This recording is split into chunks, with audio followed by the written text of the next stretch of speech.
दोस्तों देख सकते हैं कितनी खतरनाक साउंड है इस सांप की। ये रसल वाइपर सांप इंडिया का मोस्ट वेनमस सांप। इसमें हीमोटॉक्सिन जहर पाया जाता है। इसके कटने के ऊपर इंसान के जो मांसपेशियां वो गलना शुरू हो जाती हैं अगर सही टाइम पे ट्रीटमेंट ना लिया जाए तो, जिसमें गैंग्रीन होने के ज़्यादा चांसेस होते हैं।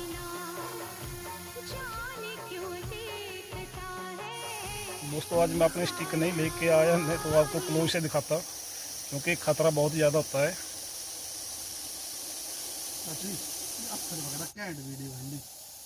बना शॉर्ट्स हो ना